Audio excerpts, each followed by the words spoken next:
la 9e académie, la 9e réunion de l'académie de l'OIT sur l'économie sociale et solidaire. Je finis par croire que Luxembourg devient quand même un des centres d'économie sociale.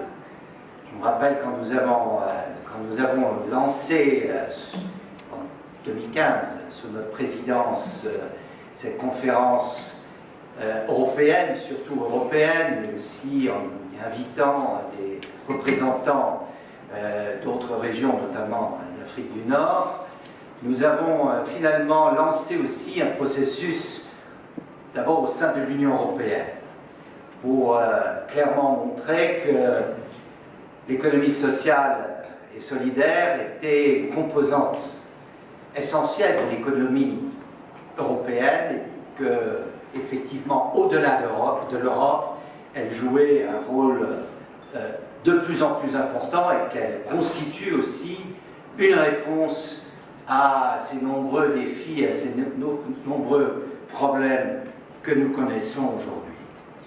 Je tiens tout particulièrement, en tant que ministre du Travail, remercier l'Organisation internationale du travail, d'abord pour avoir organisé cette réunion ici à Luxembourg, mais aussi pour tout l'engagement de votre organisation, d'abord pour un travail décent, pour aussi un développement soutenable et surtout pour la justice sociale. La justice sociale est au cœur même du projet que porte l'OIT. C'est la fameuse déclaration de Philadelphie et je dois dire que très tôt l'OIT s'est intéressée au développement de l'économie sociale et solidaire parce qu'elle a bien compris que cette économie-là était une économie au service de la justice sociale. Et donc, je fais notamment référence à la déclaration sur la justice sociale pour une mondialisation équitable de 2008, où finalement l'économie sociale et solidaire est identifiée comme un vecteur en vue d'une mondialisation plus équitable. Et pourquoi avons-nous besoin d'une mondialisation plus équitable, de société plus équitable, plus juste? Bien, nous sortons tous d'une crise qui a quand même ébranlé fortement nos sociétés. La crise de 2008, nous nous réjouissons qu'effectivement nous avons abordé une sorte de sortie puisque les économies marchent mieux, le chômage dans beaucoup de parties, notamment en Europe, aux États-Unis, a baissé, mais cette crise laisse des millions d'hommes, de femmes et d'enfants dans des situations extrêmement précaires, extrêmement difficiles. Et à cette crise, finalement, cette crise est doublée par toute une sorte d'autres crises, qu'on les appelle crises ou processus difficiles. Et je pense notamment au premier, et surtout un peu sous l'influence de ce que j'ai vu hier soir à la télévision allemande, à cette crise qu'on appelle un peu faussement crise migratoire. Je crois qu'elle est finalement le résultat d'une combinaison d'autres crises. Elle est aussi le résultat de déséquilibres fondamentaux au niveau de l'économie mondiale, tout l'intérêt d'une mondialisation plus équitable, une mondialisation qui est fondée sur des marchés aveugles, sur une idéologie qui fait peu de cas, finalement, de la justice et des intérêts des êtres humains.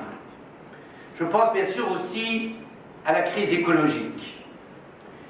Le climat, et nous avons eu ces dernières semaines l'illustration tragique de ce qui nous attend, puisque tout le monde maintenant, beaucoup de scientifiques, nous avaient prédit ce qui vient de se passer dans les Caraïbes, respectivement au Texas, et nous avait dit que ce n'était que le début du réchauffement climatique.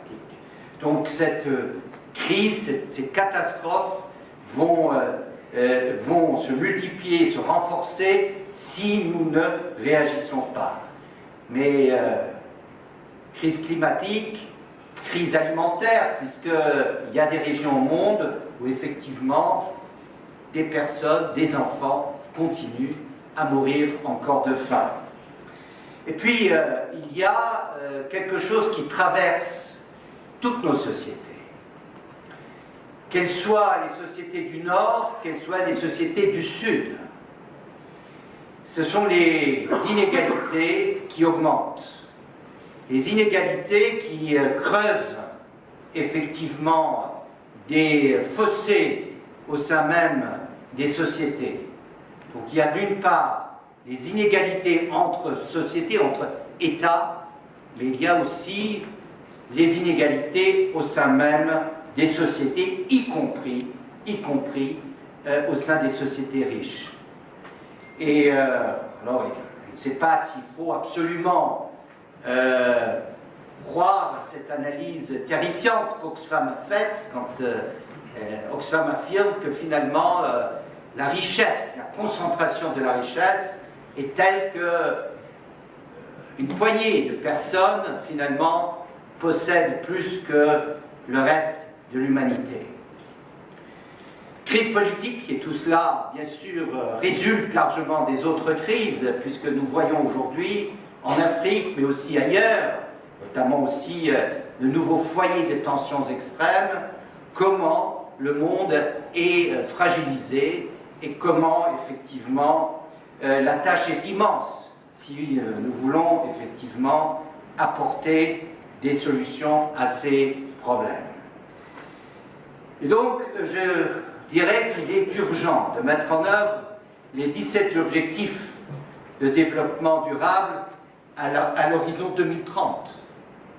Nous sommes toujours très ambitieux pour nous fixer des objectifs, ambitieux d'ailleurs, très importants, et surtout aussi des objectifs sur le calendrier, puisque quand nous sommes fixés l'année dernière ces objectifs, finalement, pour assurer la paix et la prospérité pour les peuples et la planète, nous devions être conscients que 2030, c'est demain. C'est très rapide. Donc ce que nous devons faire aujourd'hui, c'est agir rapidement, agir à la fois à la hauteur des problèmes, mais aussi agir dans l'urgence. Et donc parmi ces objectifs, il y a notamment l'objectif 8 qui fixe l'objectif du travail décent, de la croissance économique décente, soutenable, dans laquelle doit effectivement s'inscrire aussi l'économie sociale et solidaire. Nous avons choisi un sujet qui, là aussi, est un sujet qui est en train de préoccuper de plus en plus de nos concitoyens. Ce sujet, c'est la révolution technologique, c'est la digitalisation, c'est la transformation de beaucoup d'activités humaines par cette technologie qui devient de plus en plus omniprésente, qui transforme la manière de produire, qui transforme d'abord la manière de concevoir nos produits, de concevoir nos services, qui a un impact fort sur nos sociétés, sur l'organisation de nos sociétés. Et donc, ce thème de cette révolution technologique, qui est au moins comparable à ce que le monde a connu avec la première grande révolution industrielle, et peut-être davantage, qui va peut-être plus loin que cette transformation du 19e siècle, finalement, elle a un impact considérable sur le monde du travail. Et donc, d'ailleurs, l'OIT a choisi ce thème de l'avenir du travail en créant un groupe de travail avec un groupe de réflexion pour voir le travail qui est essentiel pour l'homme, qui fait partie finalement de son essence. Qu'est-ce qui va rester? Comment est-ce que ce travail va évoluer? Quel sera l'impact de la révolution technologique sur le travail?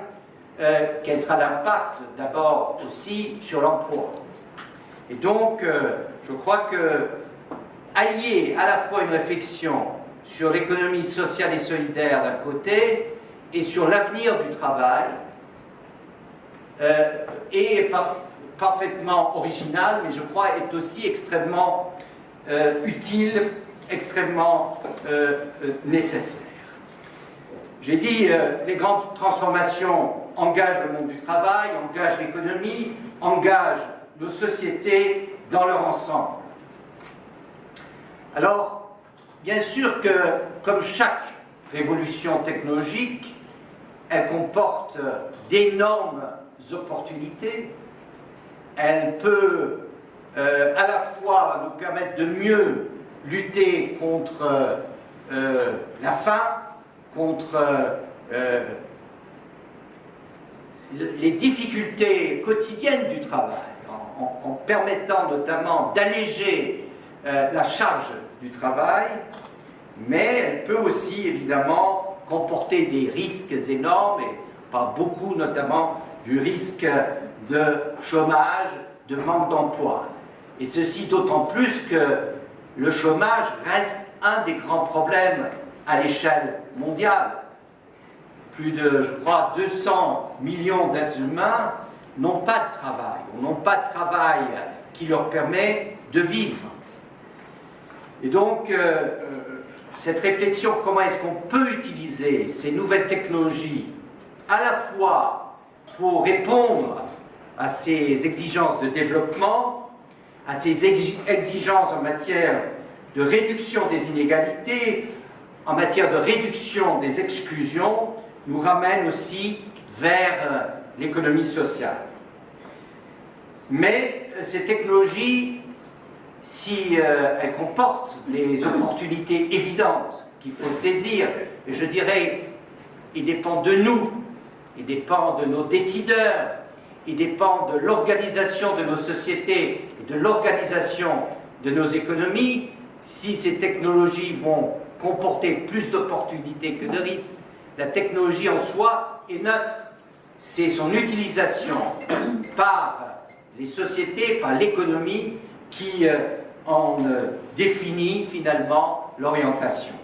Parce que le risque de voir le monde numérique être une terrible machine d'exclusion, en créant une nouvelle fracture entre ceux qui maîtrisent les technologies et ceux qui ne les maîtrisent pas, avec le risque aussi de diviser nos sociétés entre ceux qui suivent le rythme et ceux qui finalement en sont exclus, sont condamnés à une sorte de nouvelle pauvreté. Je crois qu'il y a là un défi énorme.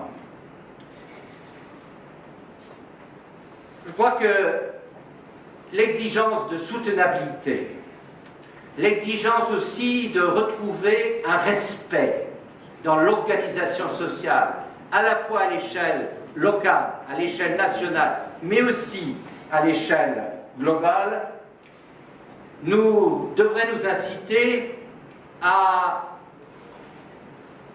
soutenir l'innovation sociale. Je crois que nous sommes très souvent très axés, nos sociétés sont très axées sur l'innovation technologique. Tout le monde est focusé, tout le monde est concentré sur l'innovation technologique, qui d'ailleurs actuellement se développe à une vitesse de plus en plus rapide. Nous sommes dans une phase d'accélération en matière d'innovation technologique. Mais cette innovation technologique a besoin, pour que précisément elle évolue dans la bonne direction, dans la direction du respect de l'environnement, mais aussi du respect des êtres humains, elle a besoin d'innovation sociale. Eh bien, l'innovation sociale, c'est vous, entre autres, et principalement. Cette innovation sociale, elle existe, elle est possible, elle est pratiquée, je dirais, par des dizaines, voire des centaines de milliers, voire des millions de projets, d'entreprises, d'associations, de coopératives, au nord comme au sud. L'économie sociale représente une grande variété d'activités, de formes, de statuts, d'objectifs.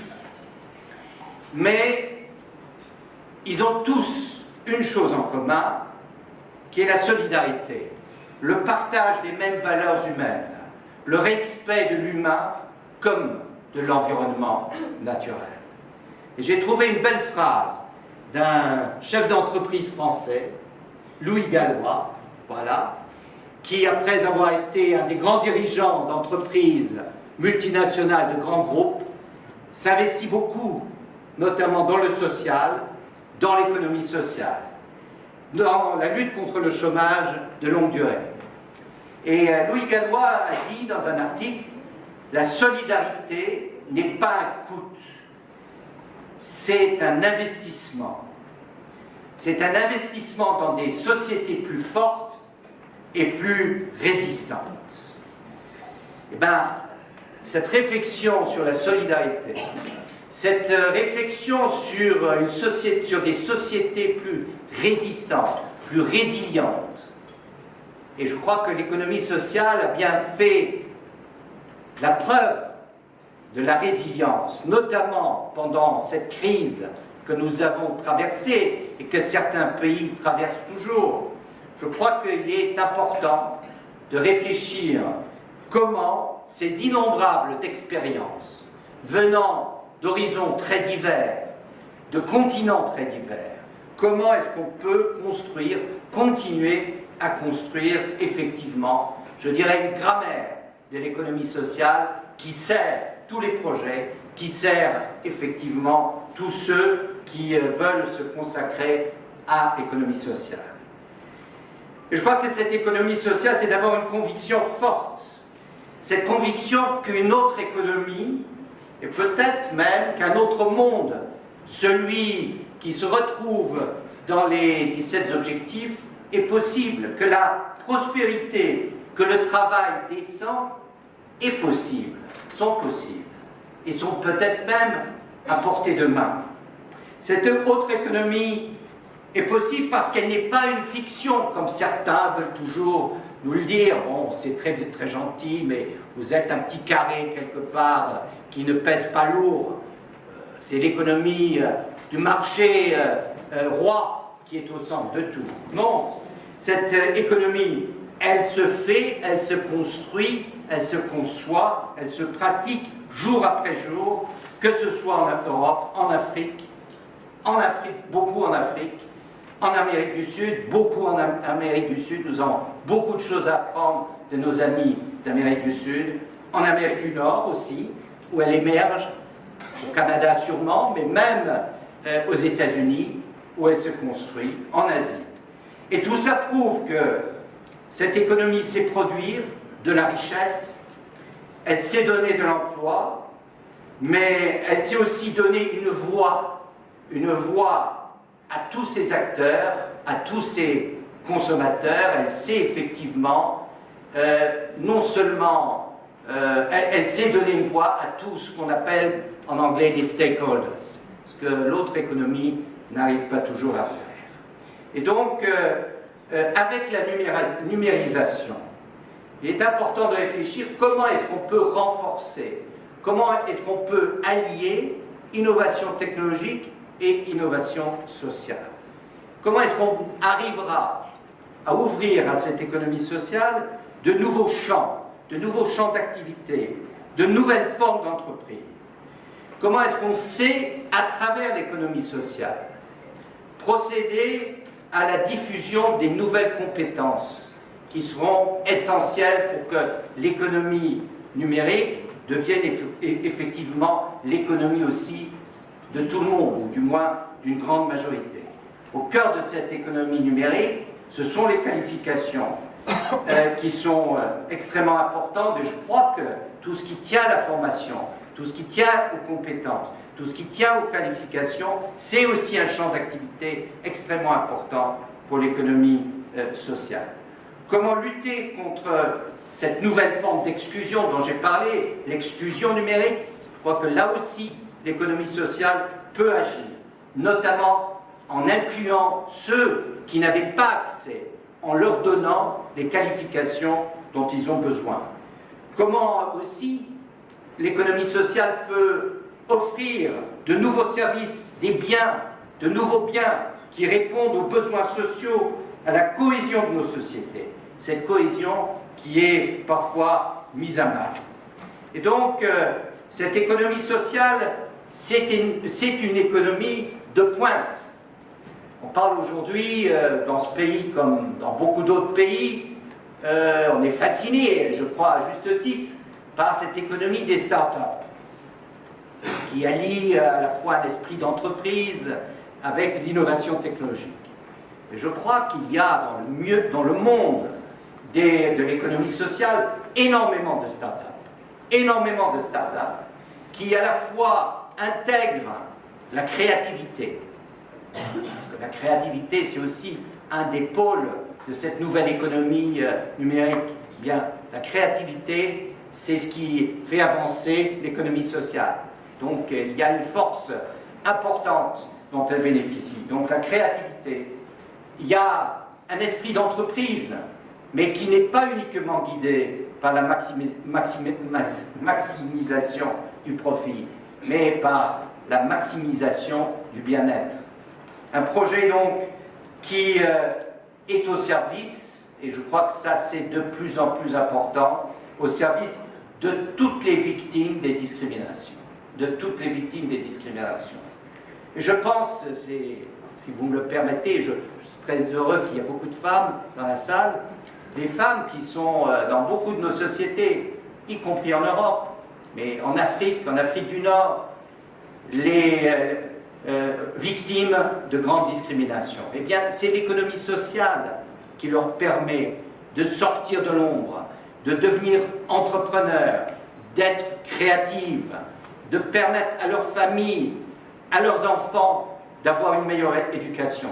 Je crois donc l'économie sociale, c'est aussi une économie pour les femmes. Et d'ailleurs, on voit, y compris dans mon pays, que beaucoup de nouvelles entreprises qui sont créées dans le secteur de l'économie sociale sont des entreprises créées par des femmes. Et donc, il faut soutenir ces projets, il faut soutenir ce combat des femmes pour l'égalité. Les réfugiés, j'ai parlé de la crise des réfugiés. Je crois que l'économie sociale est aussi une réponse à la fois dans les pays d'origine des réfugiés. Parce que aussi longtemps que nous n'arrivons pas à créer des perspectives pour ces jeunes qui n'ont qu'une chose en tête, c'est échapper à la misère ou échapper au conflit, bien, nous ne maîtriserons pas les flux migratoires. Nous n'arriverons pas à mieux les organiser. Donc je crois que l'économie sociale dans ces pays-là peut être une source de développement, peut créer des perspectives importantes. Donc l'économie sociale, c'est aussi une économie, comme je l'ai dit, qui doit intégrer les nouvelles approches. Je pense notamment aussi au niveau du financement. Le crowdfunding, bien, aujourd'hui, peut être un outil extrêmement important de l'économie sociale. L'épargne solidaire, la finance solidaire, qui souvent peut se servir aussi de cette économie digitale à travers les fintech, les social bonds, oui, pourquoi pas, peuvent être aussi un instrument de financement. Et puis, finalement, ce sens démocratique dont nos sociétés ont de plus en plus besoin, puisque la démocratie n'est plus aussi solidement établie, y compris en Europe, qu'on pourrait le penser. Donc je crois qu'il y a ce besoin de recréer de nouvelles communautés, cet esprit d'appartenir à des communautés, d'avoir une solidarité, pour revenir à Louis Gallois. Et je crois que les nouveaux instruments technologiques, bien sûr, nous le facilitent si elles sont bien utilisé. Donc voilà quelques pistes de réflexion que je voulais vous soumettre. Bien sûr, il y a le risque de chômage. Comme dernier point, je dirais que même si les choses se passent bien et que nous n'aurons pas ce chômage technologique que Keynes nous annonçait déjà au début des années 30, eh bien, il y aura une transformation de l'emploi énorme. Donc, il y a des personnes qui ne trouveront pas dans les entreprises la place qu'ils occupent aujourd'hui. On peut les laisser simplement en marge de nos sociétés, en imaginant peut-être un revenu universel que je regarde avec une certaine méfiance. On peut aussi créer des emplois qui répondent à de vrais besoins, à de nouvelles logiques, à de nouvelles organisations, mais dont nos sociétés ont absolument besoin si on veut maintenir en effet cette cohésion sociale. Et je crois que donc l'économie sociale peut être une réponse au problème de l'emploi. J'étais jeudi à Vienne, où on a beaucoup discuté des chômeurs de longue durée. Chômage de longue durée qui traverse toutes nos sociétés, qui est dramatique dans des pays comme la Grèce, qui est dramatique même dans des pays comme l'Espagne, comme l'Italie, mais qui est très présent aussi dans des économies extrêmement dynamiques comme le Luxembourg, où il y a des laissés pour compte, des personnes qui ne retrouvent pas dans l'économie classique un emploi. Eh bien, je crois qu'en mobilisant l'économie sociale, en soutenant le développement de l'économie sociale, on peut aussi avoir une réponse pour cette forme de changement. Voilà, donc quelques réflexions. Je crois que cette académie peut apporter une pierre supplémentaire, une réflexion supplémentaire pour accélérer notre action. Et je répète, le temps presse, 2030 c'est demain.